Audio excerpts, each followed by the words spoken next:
Good evening, leaders. Aikoigi later just jarakpa aikoigi question number the answer adongi wahang aikoigi pakhum aikoigi som da leibiramba aikoigi samam naba kaya sing adu hangbina bagi damukta sem sabiyo hai wafam je thamjage aikoina program si aikoina housing gi mawng ina aikoi ngasi special guest wena lengsin do leibiraba sar ani dagi aikoi yamna update oiba company gi yamna maru oiba wafam khara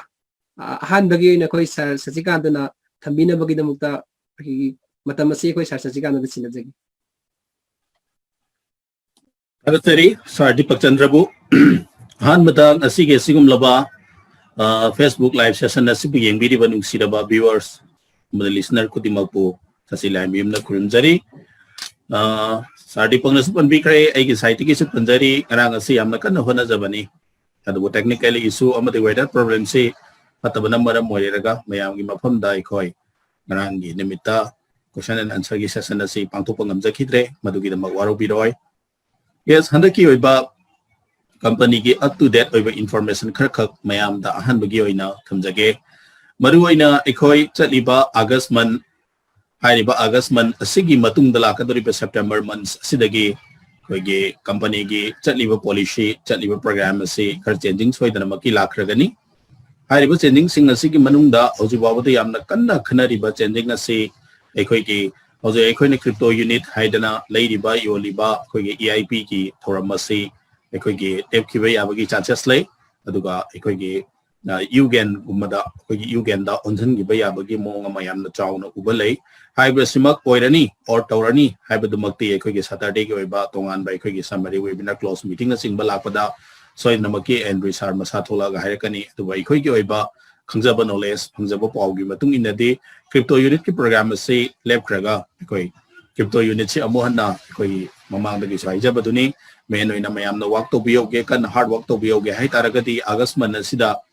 khangdaba baru mapang sing EIP si logo da ba lehe logo da ba leiragadi August man sida yari ba makai tawhan biauro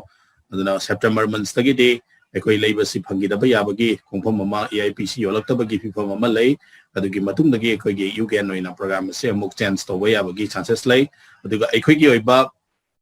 hana dagi program to dana la iba crypto unit ki program si gi oiba tongan ba process asi ekoi gi external exchange na han bala aga adugi matung da ekoi gi STO gi program sing lakna na bagi sem saba yamba punamak loisalakre aduna mayam punamak bagi site gi request to jari mayam punamak ki khangna chana ba marup mapang lei punamak ase Haiba Sigum new economy evolution of the world ki Marakta family member Moina Punjalo Gaba Taragade, Haiba August Manasida, Yamnakano Hanabio, Hibashima, Han Bagyo and Tamzage. Yes, Anisubada, Ugan Hyper Project Ase, Aquina Quiki the Muktani, Mamangi program that's in Mussing the so a Yamarichum Niger Cravani, the Ugan program Mamusu, Yam Tuna Mayam the Muktapu, Dana Laksagadori, Ugan got the Tamining of Punjalaga, Mayang program Pudana Lakani, program Badu Mayam Saru Yabiu. And you can give up to that information. Say, Adukimatic Yamna Lake, Adubunga Sigi program, Sidadi, you can get topic in Hapsalu Taraga, the Adukimatic Sandokrani, Aduna, you can Amadita Tamani, Katagioba program, Yam Gidamak Sandona Bakoi, Sambas Habapunamak Lloyd, and Lerabani, Yamatu, the Koyamula Bohanazage, and you can a quick Taliba, a quick Tasil or Gamatangi September Gitada, you can Mayam Gidamak loans to Viraklagani. Na loan store ko miko ba say ako'y na ko'y mayam gidamak tiyam haraw dyan ngay o pasang makagni na yugen punamak mayam punamak yahong na ba mayam punamak loksalaw na ba yugen gimapu ihong na ba ko hana binasi haiba sinangasi ko iba ay gisay tigi ahan bagyo iba pagda mo jake na mayam punamak amuka sa taram no oksari mayam punamak programa si hawu tigi lo iba oksaru yathuk minasi yaminasi haiba si thamjake. Back to the house.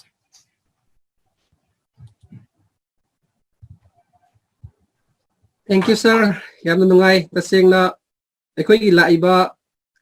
new business trend na sida yam na maru iba tha haiba do ako'y natsaliba August tha si oire aduna August tha si angamba level da ako'y na maru mapangsing khangjadre bisil nausing aduga yawkhra bisil nausing kahina kupthana khangda bisil nausing bo gyang tahan bihoduna opportunity silang thokdana bagi damukta sem sarga leibiu haiba wapum thambi bagi damukta sarbu haininga leitena thagaru phongdoksari Duga makatarak pasi koi sarajin gisu koi yamna maru oiba company gi koi sarna pan bada koi gi wat huba khara ꯑꯩꯈꯣꯏꯒꯤ ꯁꯥꯔ ꯔꯖꯦꯟ ꯑꯦꯗ ꯇꯧꯁꯟꯕꯤꯔꯛꯇꯨꯅ ꯃꯌꯥꯝ ꯚꯤꯌꯔ ꯃꯌꯥꯝꯕꯨ ꯌꯦꯡꯕꯤꯔꯤꯕ ꯚꯤꯌꯔ ꯃꯌꯥꯝꯒꯤ ꯄꯨꯛꯅꯤꯡ ꯊꯧꯒꯠꯅꯕꯒꯤꯗꯃꯛꯇ ꯑꯗꯨꯒꯨꯝꯕ ꯏꯟꯐꯣꯔꯃꯦꯁꯟꯁꯤꯡ ꯈꯔ ꯁꯥꯔꯒꯤ ꯃꯐꯝꯗꯒꯤꯁꯨ ꯁꯤꯌꯔ ꯇꯧꯕꯤꯅꯕ ꯅꯤꯡꯁꯤꯡꯖꯔꯤ. Thank you, Sir Deepak Chandra, Sir Deepak Amadi, respective Sir Sasikanta, Animapu, Nasigi Facebook Live question answer section sida, ekoi punamu, kami na duna ay kade program akong kana pangtung na nabu company ay bibira po sige tamuta ay nga taga chari kay kumna ju uchari adu nga sige Facebook Live te yang biriba new leader amadi bio kudima pu Rajen Thongdam na ikop non jabolen ikay kumna ju uchari yamna nungay jay hojik fawda ikoi na left bida haibu tare chata jarak pa Facebook Live ki program sing angamba level da haitare aikoi na pangtuk tuna lakchabani adu ngarang gi matam sida aikoi na all India gi oina haibu tare Facebook Live ta aikoi na upload to bu yada ba haibu tare technically problem ko net ki problem lai ki na maram kan ngarang gi program du matam sana mayam gi mafam da chinaja bangam hudre masigi da mukta mayam ngak pi gani adu ki matik nungai jai kasigi fazara pungpam masida isona simbiram ba haitare isona tambiram bagi matung ina akoi ngasi gi pungpam sida mu unajabani adu ki badik nungai jabase new hire ba platform sida ekoi amatu oina haitare like minded group haitare wakal manaba ichni now imung manu amoina punja fangjabase masimak nungai jai new na ekoi di di ba education si ekoi ne khangjaru ragasu khangjari ba khara khajik se ekoi gi lady ba iram dam sida lady ba entire world da lady ba mipung kudimakta ekoi na angamba level da share to na khangana khona ba sida ekoi isa da yam nungai jaba pokchai nungai jabase ekoi gi new gi platform sida new company ni tori ba thabuk torom si loiba loina nai haibata aduna aikoi na ji aduki matik nungai jada ba haigadra September gi tha sida anauba aikoi mayona mat changki droban matam amada aikoi na TNG hai tare TNG da aikoi na aikoi gi package education package logjawi hoji madugi kudong chaba singi du phangki de adamai do na hoji aikoi na crypto unit program sida CRU lahobugi matam si cancel laktu na hai tare September tha sida gidi phangki da ba yana lai aduna sasa sida thambirami ba aduma yam important oibani nungsiraba leader khudimang na haibu tare isagi tawdi adraba daitani ithongni khanbiraga new gi ko owner oija hauna na ba khangdriba isinaw kaya amabu khangja hauna na ba company no 150 gi token gi free gift piringai matam sida sina last chance oigadoribani ana masid maximum dai koina angambal levenda register ta hoduna mioi kaya amgi life change tawja hauna na ba number of token kra logja hobu yabagi kudong chabasi handiki tha sida hai tare masida loiraba yana leire tabudu masi loiraba yana leire habisi exact makti nasade company gi back office da soidan tholakini tabudu aikoina hoji pawda phangjaba information da hari post muk tho adra habisi leader sing na yamna toina koida pambi baduni aduna kariguma masi mak thokhragadi laibak thiau guduri basi aikoi ima isa isni naw ngaktani khangja hawdri mayama makoidubu makoi gi ba tungi punsida nungai febo hangjauna na bai butare aikoi ko chen chen bi dana makoi bu register ta howdana hari ba tungi punsi life change ta wi ko sa oibani na makoi gi share la howdana hari ba new gi mapu ojobi tanja si lomin na hosi hai basi thamjage ana makata ba company na data mining gi adu yugen gi so many product ano no ba mayam puduna la e ana hari ba sing update information la ko kudi makte ko share tawjage ngasigi oinadi yugen amadi data mining gi maram jida ko yam thoina panjaroge ngasi wen mamang da hangki ba haitare akoina phongdok chabang ngamong da question kra pending lei basing lo kut charaga ngasi nei na se na sardi pakna haibi rakun matin koi sem sajabane aduna matung gi kudong chaba amada data mining gi aduga ai ko yugen gi special program purga lakchage maduda mo ai pun unamina se ngasi gi unadi mamang tikta hangi bu question answer sing haitare kana kana na karam question sing hangki ba makoin hangjari bu question sing gi chap chaba pakum sing ko na pi bangam na ba ona jage ona makata basidi ay back to the host amuk sinajari thank you sir Thank you sir yam nungai je tasingna sana sutakpi grisi koi gi handak ki thasi yam maru oi mathang thada lakadori basing si koi na hanak mangjong na khanga ready torga le hudaba taragadi koi na mangjaga do ba haibadi khudong chaba si phanghoroi do aduna phanghona bagi damakta ready toksi haibaduni sana su thambiri si yam nungai je aduga koi na ngasi viewers to dum ya marang kaina lairabanina koi question gi saruk asi hongna ba sen sajarage aduga maruina sir koina ngasi gi khana nei na ba adongi wahang gi pakum haina mingthon jari ba koi gi new ga mari leina ba wahang sing koina last stage haibna sana su ban bikre anoba जुलाई थादगी अनौबा लाखरनी हाइबसिदा मयामना पाखतपदगी हाइबदारे ममांग थादगी अखोइना तौगिबा प्रोग्राम सिंगदा तोइना तोइना पल्लबनिना हंबिरकलिबा वहांगसिंगसि मरुओइना ममांगदा हौदोरकपा अखोइना स्काईवे इन्वेस्ट ग्रुप हाइदना हौदोरकनैगी दुदा अनमना फोकस पिरखरे हाइदी अखोइना चलिबा सुम चटखरगा हानगिदो लेहौरद्रा हाइबसि अनमना मखोइगी पुनिंगदा हाइदी याउबिरिबा अखोइगी फैमिली मेंबर सिंगी पुनिंगदा सिंगनाबा नमन मरुओइबा वहांगसिंग अनमना ओय अदुना अहानबसि अखोइना अखोइ सार ससिगाना लाक्सेगे करमाइना हंबिरे वहांगसे हाइबदा अखोइ स्काईवेदा याउखिबसिंगसि गी सर्टिफिकेट फंगद्रिबसिंगसि करमना फंगनी हाइबसिन इसागी फंगफम थोकपा ममांगदा लौखिबा ईआईपी लौबदा फंगिबा अखोइगी पाइप सिंगी सर्टिफिकेट दो हौजिकसे मतिक चाना फजना लौसलगा थमनिंगबा भेलू लेना खंगपगी अदुगुमा तंजा अदु लाखरे अदुना हाइरिबा सर्टिफिकेट सि कमाइ तौना फंगनी हाइबा वाफमसि साना मरिक चुम्बसि ngसाई बियर मयामदा मरिक चुम थमिनबगी दंग साना निंगसिंजे Thank you very much. Yamna fazaba question ni ang birai badu documatic fazaba question ni ngase akhoi yengbiri ba viewers sing adum ai de tai ja baduni video se share to thupiyo isagi baru mapang mayam so mase khangjasano aduga ngase akhoi khalla kangtang yengse manipur gi manungda akhoi miyoi asi lakh amaki mathakta hen khrabani hojikse miyoi lakh ama haibase wang malan khrabani aduna adugi manungda akhoi ihan hana company asi 2018 da haudorakiba Skyway Invest Group mayamna swik hairaga khangnakiba program asina ihan hana company asi akhoi gi manipur da tanatana akhoi gi prithvi pumbada swik aina haudorakiba company ama khangni haiba company asi ngasi phawbada kanagumagi chindadi adum Skyway haidana adum haijari bane kaubangam dawa haiba tare toboto boy khoi Skyway gi EIP yon basimakti akhoi loikre adubu EIP di lahuraga company ke site ki pibi rakhiba pre IPO private equity share adu ki matik saba certificate ti hojik phawba isa na paisa laga thambi da bahai batare sana matam to lupa lising kungi bulai boiro lising ni phugi bulai boiro lising mar phugi bulai boiro isa na leijari ba express qualification logo bu oiro isa na luxury ba lekhoi ke EIP adu ki matik saba certificate ama company ne isa gi damakta khaga thami bani company ta loina mak isagi certificate leiri bani the certificate sing ase ekoina matam chana loksalo bai ba se ekoi gi thoni ekoi gi duty ni masi company na ekoi gi damakta tongana tharaka da banate ekoina apply toraba matungda isa na apply toraba matungda hairiba certificate ase isa gi yumda yaurakadori bani aduna maruoina ha mada thamjaning ba wafam ase hangaiba itilinaw sing leader sing soidana maki ai gyan tajare abati khangba khara wale habaduna duma khangba ngame karigino certificate si karmaini yorakadoino certificate kamai togada ke habaduna maram oireraga isagi certificate si apply toba hite habagi maram dum adum irai laina takpa uba ngame aduna mayam de isam samjalaga aina haijaningi ba apam ase soidana bagi damak si toraga lakani aina mayam da tauraga mayam na khogi ona tainana amuk tawkragadi certificate si kariguma hiram amata da soiba yade kanaguma mi chumna tabo mi phawda certificate yoraktaba mayam malai adu karigino hairagadi soidabra hairagadi mistake amati dum yawa haitare mistake macha ma yawa yade certificate matang study ekoina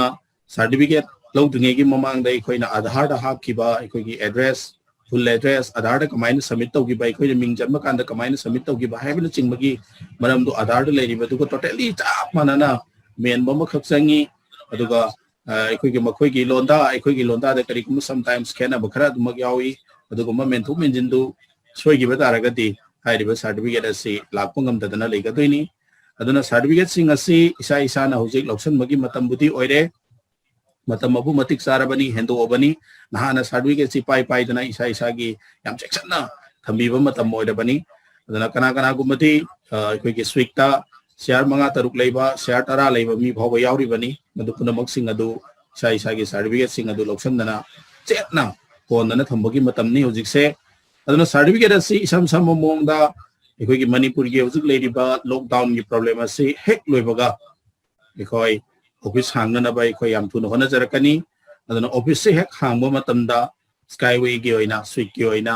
ꯑꯩꯈꯣꯏꯒꯤ certificate ꯂꯧꯕꯤꯍꯧꯗ꯭ꯔꯤꯕ ꯏꯆꯤꯜ ꯏꯅꯥꯎꯁꯤꯡꯅ ꯁꯣꯏꯗꯅꯕꯒꯤꯗꯃꯛꯇ ꯑꯣꯐꯤꯁꯇ ꯂꯥꯛꯄꯤꯅꯕ ꯍꯣꯠꯅꯕꯤꯌꯨ ꯑꯗꯨꯒ ꯑꯣꯐꯤꯁꯇ ꯂꯥꯛꯄꯤꯕ ꯃꯇꯝꯗ ꯑꯗꯣꯝꯒꯤ ꯍꯥꯏꯔꯤꯕ ꯁ꯭ꯇ꯭ꯔꯤꯛ ꯑꯗꯨꯗ ꯌꯥꯎꯈꯤꯕ ꯃꯇꯝꯗ ꯁꯤꯖꯤꯟꯅꯈꯤꯕ आधार होइरगना आधार पाइबिरकनी ड्राइविंग लाइसेंस होइरगना ड्राइविंग लाइसेंस पाइबिरकनी कनागुमना कोई पासपोर्ट न चिंगबदगी तोबिखिबो होइरगना पासपोर्ट पाइबिरकनी मधु पाइबिरकांदा ऑफिस ता लागो ऑफिस के मैनेजर का मुन्ना ताना मिनरक मतुंगदा अप्लाई तोबिगनी लोइनना 10 यूनिट चंगनी कोई इंडियन रुपीस ताइरगा दिलुपा चनिपान चंगनी रुपा चनिपान असि ठीखरब मतुंगदा कोई इसागी सर्टिफिकेट अदु यामना लाइबक फरगना 15 days फावगी मनुंगदा 20 days फावगी मनुंगदा याम थुने योरपसु यावी अदुगा खजिक ngairabada एखोगी 2 months 3 months फाव ngairaga योरपसु यावी अदुना एखोई 3 months फावदा योरपत्रगदि एखोई अमुक अगेन एखोई करी लेबगे हाइबना चिंगबदो एखोई तोमाना एखोई अमुक हंगो हंजिन तोबगी खुदोंग चाबा लौगनी अदुबो चनबिगी मतुंगिना once apply तौखरगदि एखोई 3 months फावदि ngaigani उना कनागुम्बा याम थुबा कांगुगी लाइबा याम फबा कांगुगिना 15 days तसु दुमक योरखरे एखोई की मरकता योरक्तना पाइबा मयाम में यावरी अदमाई तोदना अप्लाई तोबिगदबनी अप्लाई तोबगी फॉर्म दी लई तबतबु फॉर्म दो एखोइन ताउबो मतमदा खंजदब मयाम ओना तैना नमजनगरगदि मदुने हेना मांगनबगी मचाक अमो ओइगनी हाइबदुने इन मयाम द थुमजनिंगी बा वफम से अदुबोगी बहुता ऑफिस यामना लाप नते कोई चंगांग इद लेबो ऑफिस से हांग खजिक नाइमिनरगा हजिति लॉकडाउन की सिचुएशन निना साना सर्टिफिकेट तो अप्लाई तौरगा मतम चाना इसादा योरखिबा योरक्तबसु याय अदुना लॉकडाउन हांग अबो मतुंगदा इसा इसा सिंग असी ऑफिस ता लापिरगा इसा नमिंग चनु मतंदा सिजनखिबा आधार ओइरो इमामान जाइजगरे वोटर ओइरो ड्राइविंग लाइसेंस ओइरो नत्रगा पासपोर्ट ओइरो मधु पुबिरकलबो मतुंगदा ऑफिस मैनेजर गा लोइना अप्लाई तो बियू हाइबसे इथमजगे thank you very much Thank you, sir. Yam nungaijay. Tasengna aikoina san takpi Christian chumi mamangi swik oiringai matamda tongan ba package tara thuna lawkhiba silnau singisu tongan ba lawkhiba dugi tongan ba certificate laiba khudingi mahaki 10 unit amom darkar oigani haibani aduga khara hena thuna langnana bagi damta register post tharagadi 30 unit haidana lay haibsu mamang thakta leader singna takpi khawai lairabani back office chu yawi tawudabu hoji si ekoina skyway invest group ki haibadi hojingna TNG hai khrabadi de back office changa kanda ekoina certificate si generate tawnaba option si udaba silnau sing su yawani kari gino haibada sana su panbi khriba tongan ba form amada fill up tawraka thana na bagi damata lakhre aduna thabak si any problem ki solve tawnaba solution di lay tawudabu problem du thokringai da koina hana siloba sina phai haibadu gi takchabani aduga problem do kaigumba soidana ekoina isana memada soikiba taraga su laktaba thogadi amuk hanna ekoina fees do amuk hanna thiba mathau tare aduna hena pisa tingani adu tingdana bagi damakta koina soidana bagi damakta khana neraga tawina si koi office hangna ba hona jagani lockdown check hangpa mikupta isana khanbi ga dabo si ngaina da bidamin haina da bida isana khangna office la kan da hari bagi kudong sa si lomina si haina sana ta bi bani yam nungaijai aduga makha tarak pasidi koi hojiki chaliba business train che yam tied up tongna chatpa isilnau sing male ko hai wahang se kai sarajin da laksege hangbirli wahang na koi tha khudingi unblock CRU lakpa matam da isagi portfolio gi CRU point ki masing hantarakadra haibasini aduga karigumba dividend phangba matam da so CRU point hantarakadra sin masi wafam je koi sarajena masi gi answer pibi no gi dum singje Thank you, Sir Deepak. Sir Deepak now ji thambiri ba hangaiba wahang dumak haitare chaliba train sim gadi adum chanaba pot amaka oiri tasengna mamang de su masigi answer si ai mong pijakre sa sina su pibi gram ne si answer si adubai hanna khara hena haitare sardun ba tanana ba imka haijege hairiba hoji hangaiba question si haji unblock crew tholai basi mana hari basi unblock crew tholai basi ai portfolio di mayeng tarakadra haibani Sir Deepak yes masida ina hygienic base staking gi matang kitang ai marik chuma thamjage ai koi gi mamang da part 1 gi stage 1 to 8 stage ki manung da yaw gi isini naw singi hai tare tangkak 9 hojik se mana yaw jari ba stage तुकी मतुंगिना हौजिक से percentage की हिसाब पे तौर मागी unblock crew थोले अनब्लॉक क्रू से ब्लॉकिंग क्रू है अनब्लॉक क्रू है अनि तो उगनी अकोना पोर्टफोलियो दा क्रू की पोर्टफोलियो दा बैक ऑफिस संग येंग मतम सिदा अदुदा लेरिबा अनब्लॉक क्रू ने थोक्सरगसु का आइने लेजरिबा आइगी पोर्टफोलियो दिगदि मयेंग तारम होइने खाली मादी सबसान आइगी लेरिबा टोटल पोर्टफोलियो दिगि अदु मनुंग दुम चनगने इफ करिगुंबा हाइरिबा थोलैबा अनब्लॉक क्रू दु आइना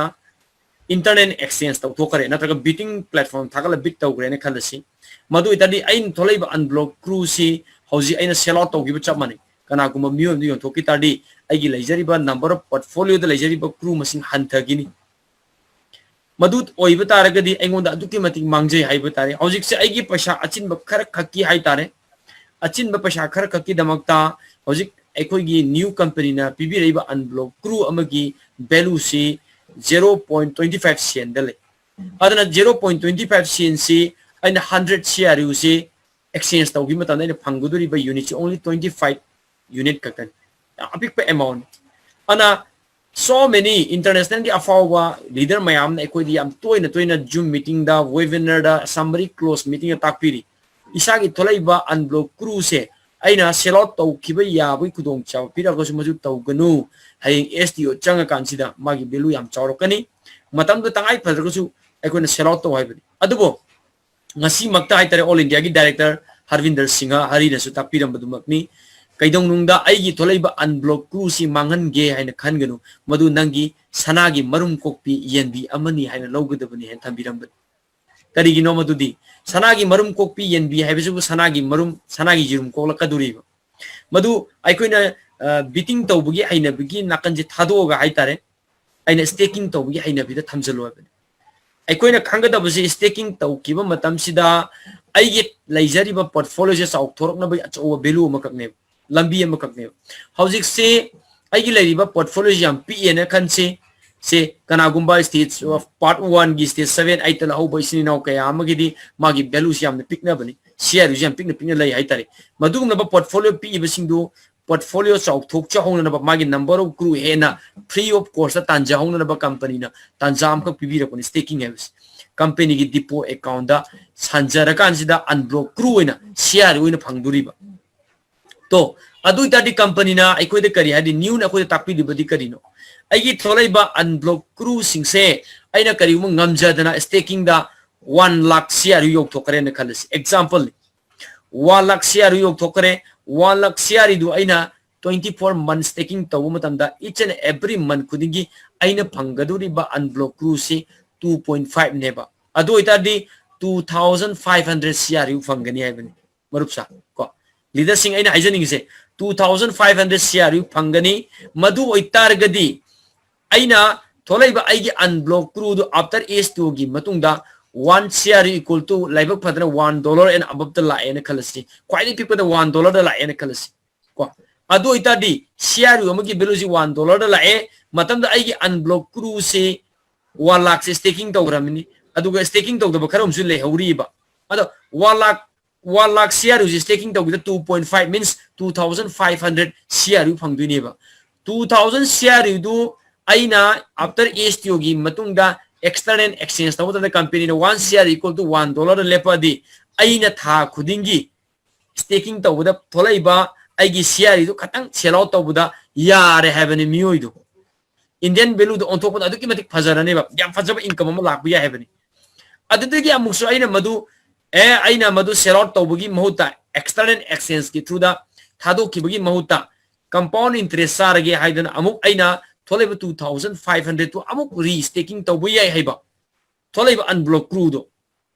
अदु इतादी आइगी लेजरम्बा पोर्टफोलियो पिक्चर अमदु था खुदिंगी 2500 शेयर उसम हेगलखदोनेबा तो अदु मी दो मसाना कद ऑटोमेटिकली पोर्टफोलियो पिक्चर अमदु पोर्टफोलियो सॉक मरम ओइरे अदुना नेवर कैदुंग आइगी थोलैबा अनब्लॉक क्रू सिंग दु मांगन गे होनगनु मदु सनागी मरुम कोपी एनबी अमनी हाइदंगसीगी यामना फजखरबा आइकोगी ऑल इंडिया डायरेक्टर की जूम मीटिंग ngasi हाइबिरमनी याम नुंगाय मदु मोना आइ ngasi मरिक चुमना खांजरबो नॉलेज करम याम शेयर तौजरिसे अदना अलवेरक पदाइना हाइजनिंग बसे कैदुंगदा आइगी स्टेकिंग तौसन मतमदा आइगी पोर्टफोलियो मयंग तारोय पोर्टफोलियो मींस आइगी टोटल शेयर रु लेरि पॉइंट टोकन दु हेंगला खतौ खतने मादी अदना को स्टेकिंग तौसन बे आइना बि थमसे khangsi khasi tana khang kanda 1 lakh and above staking token naba hona hausi 1 lakh ki matung tabadi isa isa ki decision oibiro thata kudingi laiba income fajarani habani ko adan matam puna makta ko staking tokse 1 lakh phadri bukti staking token bi aina bitamsi ana ko yusu target thami bani more than ngamaga di khare yamne staking tobu ngam oijage iswara ko ramini an staking gi perachi company da ko haijeri si matam sang lebiba portfolio picture isin naw singi portfolio hen sok thokna hona biba ana kaidong nungda staking tobuda unblock ru tolopoda yon thok tri phagudi agi portfolio mayeng sungta taroi leader na chingna biganu agi portfolio di kanamtana lobung ngamoy aina isana yana staking toba khak tudi isana yani aduga sell out togade mayeng tarani adam matam puna makta sell out tobiganu songi portfolio mayeng sungta taroi portfolio hegalan si staking tobugi hainabi thamsi haibaji thamjara kanda ai sir back to the horse the muksin se thank you sir Deepak yam nungai je sarajen tasengna aikoi na chana ta pi grisi isagi portfolio di wang hogdraba portfolio wang hningba aduga yamdrabada 1 lakh si target thamakanda aikoi na share uc 1 lakh si holoba taragadi some years some months kharagi matungda som na ninjaraba sa sing adu thungbada hena mai pakani haina takpi bani aduga yamdrabada aikoi laiba unblock share uc yariba makhai aikoi sell out tawdana internet exchange tokthokdana bagi damakta hona biu aduga masina aikoi internet exchange tawdana thamba taragadi aikoi chaliba tha sidagi mathung tarakpada aikoi mamangi session da su takpi khre aikoi gi yugen lak ba matumda aikoi gi untv oina phangkhragani haidana su takpi khrabani aduna haidiba untv si phangba mikupta aikoi yamdrabada aikoi staking tawba mi amana aikoi gi tha amada staking tawbadagi phangakpa amount si suppose khudam moina harabada 10,000 staking tawbada CRU unblock CRU phangba isil naw amasi hayeng UNTV phangakpa mikupta kaya gi value oigadage haibada chaurakpa chapchabadi natte aikoi yamdrabada aikoi 0.01 gi changda phangakpa taragadi haiba 10,000 CRU staking tawdagi phangaiba 10,000 adu UNTV da hotokpadadi 10 lakhs UNTV oigani haibani aduna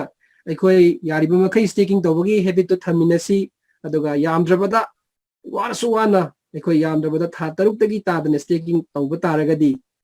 aikoi na somna khalamba asasing ado hena khumang chausan gani hayo wapamduni sana thambirisi yam nungai jai aduga makha tarakpasidi aikoi amuk aikoi sar sasikanda da laksage aduga sar sasikanda laksagada wapamsi sarna aikoi gi any program torokpa mikupta toina su lawbi khiba we are sweet ki maru oi basi sada oi nai focus visioning aduna sada laksage aikoi skyway gi matang dadi hojik karimata haina khidre magi di IPO si karam kanda oigani khangbiragadi charakpa mayamda nungaina bagidam da charakpa ama haibiramu haina takpire is aduna wafam basi sana mayam phum thambina mixing jeri yamna phajaba question ama khaksuni yam chumba wafam ama khaksuni Hambireba Sar Singh Madam Singhi Wang Kage Yamna Hungmam Toy Isagi Right Chapchana Lay Skyway Invest Group Iba Program Si Mamang the Zuhajagre Iba Program Si Magna Yana na Kung Dara Kiba Duguma Makulgi Company Yamakane Koinangasi Makali Sang Sitna Satadi Wase Adabu Skyway Invest Group Iba Port Asi Gi Oina Ibide Koinamayam the Kanakiba IPO hairaga khangna kiba initial public offering haina mayam na ngaina kiba lay the hairiba initial public offering IPO karam kanda changa dege karam kanda listed oiga dege haibisigi matangda aigi site ge opam khara thamjare Skyway Invest Group ki oina de mamang degi hona aikoina program plan na chingba torokwa mikup degi hona aduma hairiba program asimadi long term vision ni haibise adum aikoi sizinaraga lakhi loinana hairiba program simatang de aikoi chahi ahum haibise tangai phadana aikoi chahi ahum gi matungda IPO listed oigani haibise aikoi aduma haijaki adubu hojiksi yamna kanna hairiba skumlaba Skyway gi IPO gi matang asisu khanadaba natte tawdaba natte yamna kanna masigi matang dasu company gi oiba wafam kaya ama masi अखोई public ओरिबा मयाम ना अखोई हंगबिरेबा वहंग असिमक अखोई ना अखोई इथक थोंबा कया दसु मसिगे वहंग असे अखोई हंगजदबा नते हंगी हाइरिबा अखोई स्काईवे की IPO असी अखोई 2021 फाउबदे अखोई अदुमक नाइदबा याखिरोय महाकिदी मरु ओइना प्रोजेक्ट डिपेंड तवी महाकती प्रोजेक्ट हौजी हौजिमक्सी मागिदी यामना कन्ना अखोई सुबनोमा पाइखतपगी मतमनी लाइबक थीबामना अखोई दुबई दा पाइखलिबा प्रोजेक्ट असिसु अखोई कोरोना वायरस न मरम ओइरगा मदुदा थबई ngang सुरुबा थबई ngang सुबा नोमा तौबा लेबा अखोई इंजीनियर डिपार्टमेंट मैम लेरिबा डिपार्टमेंट मैम मियोय खुदिमक लोइनमक अखोई लमदमदा हाइबदी बेलारूस दा रशिया दा मॉस्को दा लोइ हनरखरे हाइबा सिंग असिना अमु हल्लकांदा थबकसे पाइखलबा मतुंगा मयामगी मफमदा अखोई इनॉग्रेशन न तौबा सिनबा मचखक चंगी मदुगुमा प्रोग्राम सिंग अदो अखोइना 2020 असिगी मनुंग दो ओइरगद्रा हाइदना अखोइसु यामना हराउबा अदुगा इनॉग्रेशन गा तौरगदे अखोइ मयाम जि चटमिनदना अदुगुम्बा अखोइगी स्काईवे की नुंगाइरबा कैनोजिसु पुन्ना सरु यामिनरुसी हाइना खंजरमनी अदुबो लेबाक पुम्मगी ओइना थोकपा थौदो ओइखिबना पेंडेमिक ओइखिबना मसि तंगाइ फदना अनकी सही सिदा अखोइगी अबू धाबी की पाइरिबा प्रोजेक्ट असी लोइसनबा ngamgadaba mande haibasima wafomoina lai karigino makhoi gi thabak oina hakthengna sugadaba thabak ngakta oibanina aduna 2021 फाउबदा तंगाई फदना प्रोजेक्ट असिना लोइसन बिबा तारगदी 2021 दा सोइदना मकी नेशनल पब्लिक ऑफरिंग की मतंगदा IPO की मतंगदा वफम खरा सोइदना मकी लाकदबा माली अदुगा लाइबक थीदना 2021 मक्तसु हाइरिबा प्रोजेक्ट असिना मपुंग फाना लोइसन बंगम खितबा थोपा तारगदी हाइबदी लेरिबा पेंडेमिक एकोइगी COVID-19 की प्रॉब्लम असिना याम थुना पृथ्वी पुमदा सॉल्व तौरगदी एकोइगी थबक थुजलए अदुगा कोविड सिन अदु मखा तादना येतना थबंगम ददना लेबा तारगदी थबक सुबंगम ओइदबनिना खरा सांगदरखिगेनी हाइबा वाफम जोइना इगी साइटगी थमजके अदुना अरोइ बोइना स्काईवे इन्वेस्ट ग्रुप की ओइबा IPOD मतम खरा चाही अमा नत्रगा अनी दि अदुम नाइब दरकार ओइरी हाइबा वाफम जे थमजके thank you very much okay याम नुंगाइजे तसेंगना लाइबा अखोइ ngasi पेंडेमिक ओइरिबा COVID-19 ना मरम ओइरगा अखोइगी खोंले अखोइगी थबक थोरम सिंजु खरा पंदबनि हाइबसिजु सान थमिख्रे मयामनसे हेना दम खंबी दुमंगाइ अखोइ चटलिबा अखोइगी न्यूगी ट्रेन असिदा बिजनेस की ट्रेन असिदा यामना खुमांग सॉक्सन गदबदा अखोइ पृथ्वी पुंबगी ओइना थोक्लाइबा सिगुम पेंडेमिक ओइबसिना सुदुम खितंग खोंपीबनिना मसी अखोइ खतगी नते लेबाक पृथ्वी पुंबगिनी अदना अखोइ मयाम खरा वामिनबा गाइमिनबा खंग मथौक ताइ हाइबदने सारना अदुगा गाइबगी मतिक अदुम अखोइना मतिक चाना अखोइगी दुम फंगनी हाइबदुसुनी अखोइना सारना थंबिख्रिसि याम नुवाइजे अदुगा मखा तारकपसिदि अखोइ साराजेंदा मु लाक्चगे साराजेंदा लाक्चगदबा वाफम सिना अखोइगी युगेन की मतंगदनी लाकदरिबा लॉन्च तगदबा युगेन सिगी मतंगदानी अदुना अखोइ युगेन असि बिजनेसमैन ओइद्रगसु इसम चंबा मी अमना सिजिनबदा करी कानगनी मसी कानबा लैरोइद्रा हाइबदी इंटरप्रेन्योर ओइदबा मसागी बिजनेस तौजदबा युमदा दुम लेजबा इसम चमजबा मियोसिंगसु मसी सिजिनबदा कानबा लैगद्रा हाइबा वाफम सिनी अदुना मसी वाफम जी सर राजेन मरिकसु वाफम थंबिलो निसिंजे Yes. Thank you, Sir Deepak. How's it? Hangbiribu wang si Yugen gi matang dani. Yugen hari ba application si chamba hai tare. Chamba hai tare business ki maram da kaisu khangje da miyu amana season na ba yagadra hai bani. Okay. Masi gi matang da ina thamjaning ba si Yugen hari ba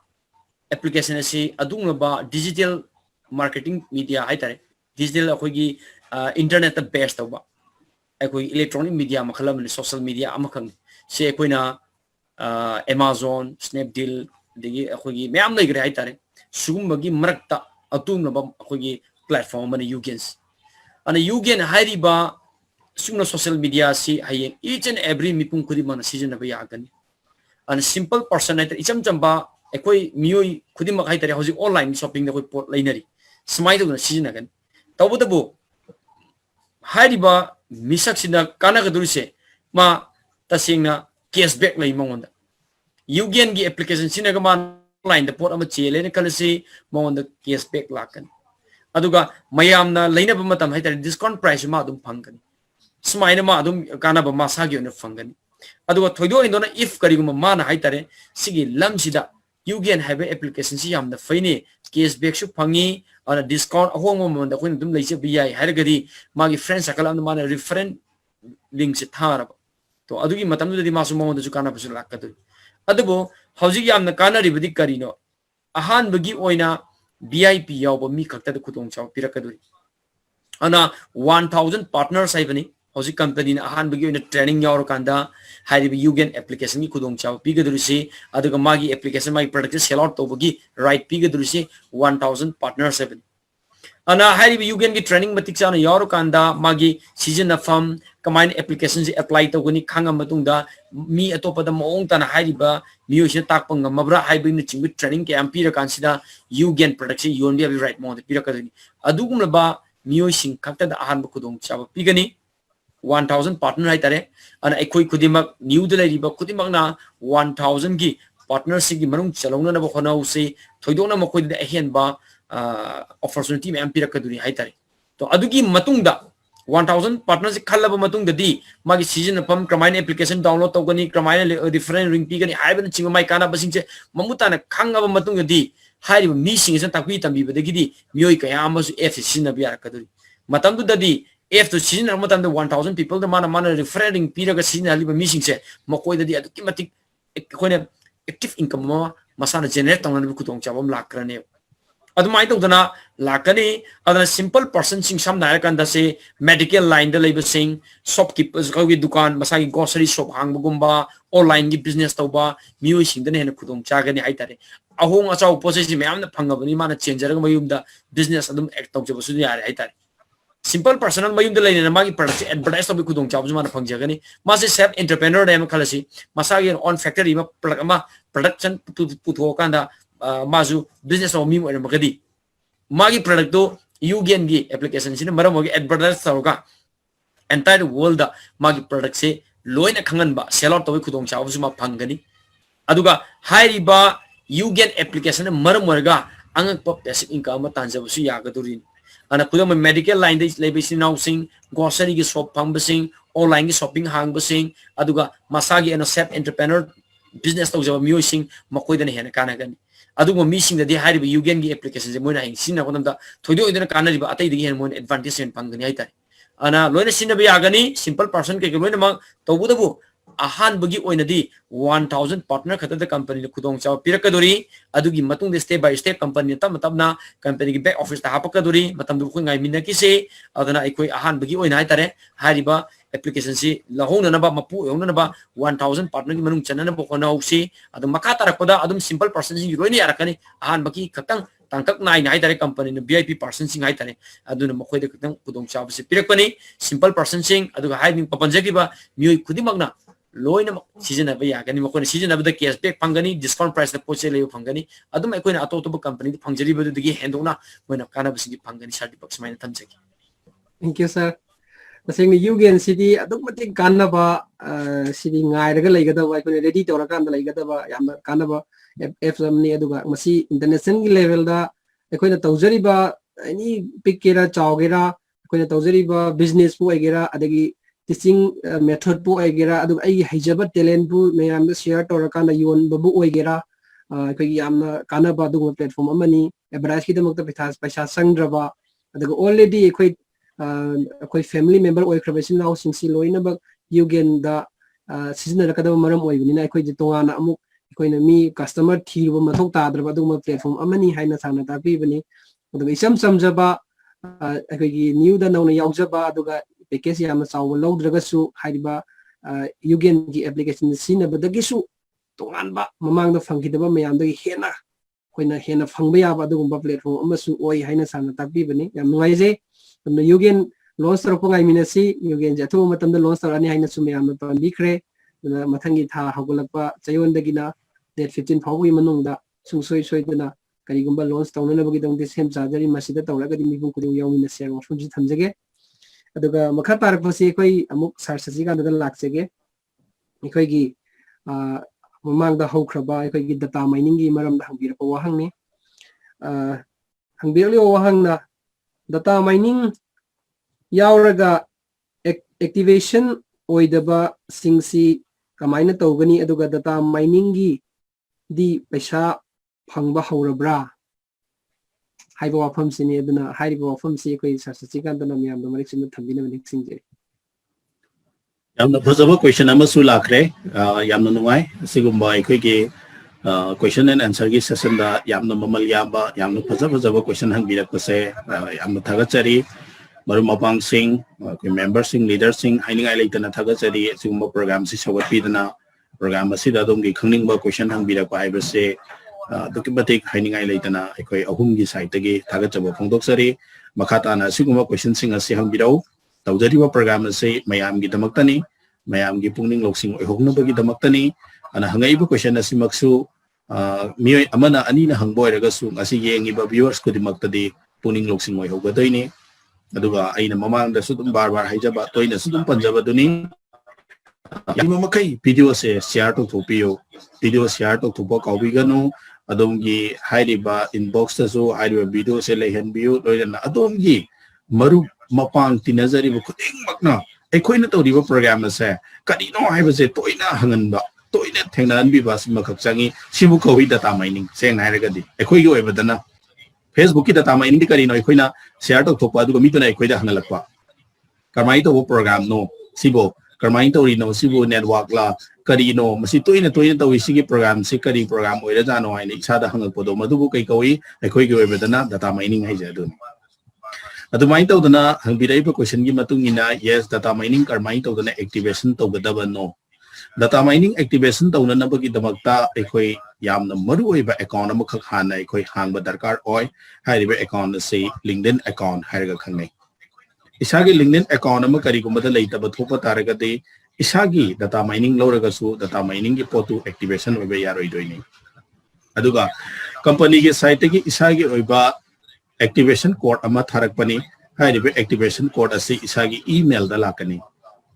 adongi email to the lakwa activation code ase kana gumana ekhoi isamaksu ahan makhangdaba matamda press ti tawraga ekhoi na chatte haidana activation to waya de haidana ekhoi na moina samakna su hairiba activation code ase pirakpa aduga activation code ase kari gi damakta ekhoi na use to waya da bano haidana ekhoi na amada khalami adubu hairiba posak ase di amukatang once amukatang press to wraga di loiba posak oiba haiba tare anire ahumnak namagi mathau ta da posak amasu oiba aduna hairiba LinkedIn account siga hairiba somda activation oiriba siga connection amakak leiri hairiba connection asi tawrana bagi damakta isagi oiba ahanbada LinkedIn account ama hana lobiyo haiba sima ahanba thamjage loinana ai ngasai momang program horokpada soi haijagi baduni data mining khaktagi oiba amaga UGen khaktagi oiba amaga program ama yam athuba matamda hayeng hansigi manung dai khoi program ama sinjarak namba hona jage maduda yamna marik chumba koigi data mining gi matangda leihoriba khanghodriba tawdriba activation tawdriba mayam ge khoi one by one activate to hum na bagi khoi hona jage mayam da ko kudakta dum khoi gi video si yengaga mayam na dum khoi gi activation si to hum na bagi mong dai khoi tak na bo hona jage activate to vidriba ichilina singi oina aduna ngasi maduda hairiba activation gi matangda yamna sangdoraga su to pakana baleite karigino adugi damakta ekhoi na almost program schedule semna thamkrabani hairiba activation to hugda ichilina mayam se activation to hugna na bagi ekhoi tongano program ama tausi haibase hana dege ekhoi almost schedule semna loikre aduna nomanini sida soidana maki mayam gi mamangda sinabirak lagani data mining kamaina activate to gadabano kamaina operate to gadabano aduga mining kamaina tawi khangadabano mining tawre haibase ekhoi na kamaina yengadabano haibina jingbagi matang duki damakta koiba program amaga UGen ga punjalaga ekhoi yam athubada pujarake hairiba program asidasu masi yengbiriba viewers kudimakna saruk yabiyu haibasi thamjage loinana yamna hangbiraibo hangi manungda data mining gi damakta paisa phangba hokrabra haibasi matang yam phajaba question ni data mining gi damakta paisa phangba hore yamna kuire data mining gi damakta paisa phangba hoba ko data mining gi damakta paisa changakpa hore data mining gi damakta paisa ai isamakse changjare aduga ekhoi gi phamiba Sir Deepak Chandra masamaksu hairiba data mining gi paisa si changkhrabani Sarajen changkrabra changdibra masim tangda ai confirm to bangamde yes sir sangjara ai samaki data mining gi paisa se ai changi haina aina khangjaba se taseng hairaga de hujik phamiba sideki punghai muki minute 45 muki mamangda I khangmani ai data mining gi paisa changi haiba se aina data mining da nong ti yengjalu da bana maram oiraga haiba tare to Mayama, Kaling, data mining on the course it had a sextangam kidre, the data mining the cook Hadaruba Mikup the day. Popanga, I mining the Udanale, Popanga Iki Pesasumana, Tanbi, the later may have it. Ndana high river pesha se aiki account almost changdana sulere me aina yengjaruba mikupta aduna mayam ekoi khandhaminaraga ongtang yengse khandhaminaraga yengse haibadi business ase ekoina horokpo mikupta gi hona ngasi phawba yaujaraga lakpe chilina singi damakta difference portfolio si kaya sure hoji bawada hanga ise koi khallaga yengse loina difference account kaya sure Warren Buffett na magi leiriba portfolio difference portfolio adugumna aikhoina hairiba new asiki manungda aikoi changkhraba matungda aikoi difference portfolio semjabagi khudong sabasing ase aikoi de free da bhangini Warren Buffett oidi karai de kari leirige kadumna kari leirige masana thiraga masana kaino torga kaira roidaba soira roidaba mayam risk loraba matungda portfolio semgalaini adu aikoi gi de asingba risk mayam ase amarom da free oirabani Karigino, new economy evolution of the world Haibo Posakas and Ikoginamaka, the Yam Sauba Kenoma, Hide filter to be Dava Matunda, Soda Dava company sing Adukatabu Kala Kalaga, filter Torga Equate Pirain. Other than Equate Kalaga and say, but that the NG equate Chauraba honor money. Aduki Matuda crypto unity Chauraba program 20 sector as sing Equine equation Mapuni. How's it data mining your portfolio almost Equi Lacre, Peshapang Bahore. API yo iba amaso ay koi phange hauji yugen ya mamu phanga daure adu regadi ay koi ki extreme way hai batare pesala khong gi way se ado ke matik yam jalak pai batare aduna hauji ti beginning point hai basidi khara wa batai khara hona batai ko khara khang bukan batai ko aduna hauji khara hona oba hauji khara khang bukan bana matam khara gi matung dadi soidana maki yamna ningba thungba yamna penba ekoina new economy evolution of the world yaujarubagi yamna sauba mimangda maru mapang singi mamangda laikai da ichilina singi mamangda yamna chawthokchaningai oibagi mikup adusu soidana maki company na mayamgi mafamda athubada sinaba horaklagani aduna mayam da haijaningi badi digital double ki activation gi matang duma program oina puraga lakcharage mayam da mayek sengna takcharage ani subada data mining gi damakta ekoi paisa phangba hojare data mining na mining to bayam phasana work to ba hore data mining ki income ekoi ki group yoi ba keno da sanga khre wallet ta changa khre loina na high river program sing asi mayam na hoji na chungbi da ba thaja bi da ba thambi ganu hoji su data mining logo ki matam leiri data mining yam thuna losan bi ho data mining abisi mayam na mamang da hena ta da na khang na udna leikhra ba wapu mam khangni ekoi ki damakta ekoi na khoi ki damakta data collect to bi di bani Ekoi na koi ki damakta work to ribani kana gumba mana na tawriba work ase ekoi ngasi makti ekoi na yamna kanna digitally oiba keno da yamna knowledge se wangna da bani na hayeng chahi ama chahi ani ki matung da di kari ki damakta ina data mining ya ho to ban o hai da nei am pro sa ko mapok mo ira khigani ampe na mo mapo mo ira khigani adon data mining ki honor oi biu data mining ki mapu oisan biu ekoi na season da ba khanbi kanu Pitribi pumana data mining je ngau gai season na rakhigani adugi ngau gai season na rakpa matam tu lakpa income do isagi oiga doribani isa je mapuni tawriba thabak se matam punamakta na khoi gi nate akhoi gi ni haiba se khallaga thabak to biyo haiba se thamjage thank you very much